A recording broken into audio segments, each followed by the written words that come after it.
Working closely with the two elected African countries of the A3 in the UN Security Council, we are committed to finding a stronger Africa voice in the Council and achieving a consensus-driven, rules-based multilateral system. It is our manifest intention to see greater Pan-Africanization of the global agenda in order to make multilateralism work for the people of the world in their diversity.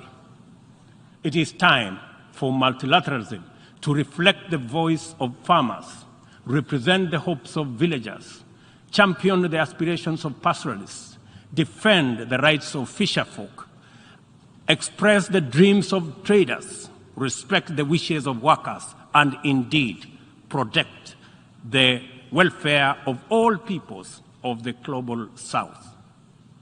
Let me express the strong collective conviction of my country that the relevance, legitimacy, and moral authority of the United Nations will forever remain deficient, undermined by the absence of comprehensive reforms of the United Nations Security Council. We therefore remain firmly committed to reforming the Security Council to make it a more effective, representative, and democratic global institution. Given the magnitude and variety of challenges the world continues to confront, a more fit for purpose United Nations is urgently needed, one that possesses the legitimacy and efficacy in dealing with threats to international peace and security. A just and inclusive world order cannot be spearheaded by a United Nations Security Council that persistently and unjustly fails the inclusivity criterion. Similarly, threats to democracy will not be credibly resolved by an undemocratic and representative Security Council. It is vitally important for this critical institution to reflect the values it is entrusted to protect, to defend, to uphold on behalf of humankind.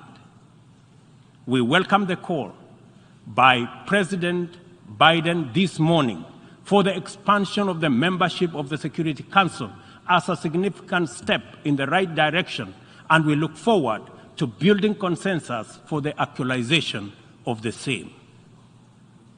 The COVID-19 pandemic severely disrupted health systems, seriously challenging the implementation of programs that are vital for the realization of health-related sustainable development goals.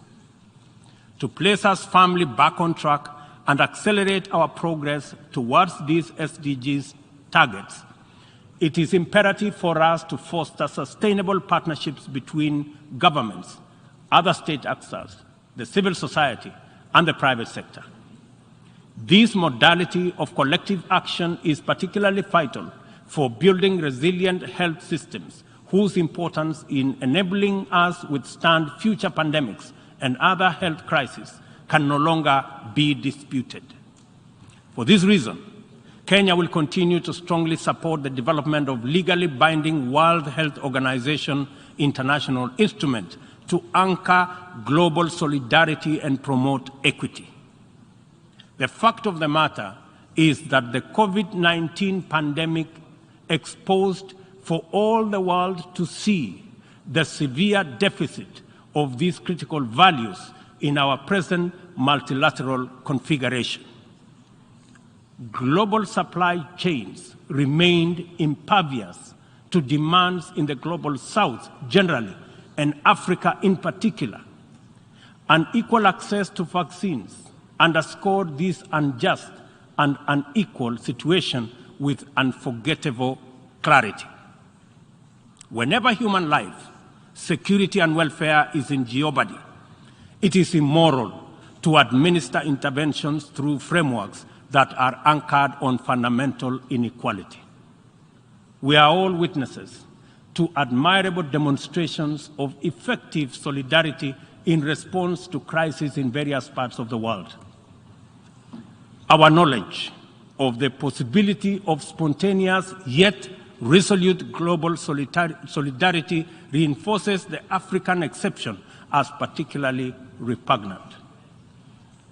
From genocides and civil conflict to famine and pandemics, the African continent is consistently left behind to bear the brunt of weak solidarity and disastrous failure of multilateralism.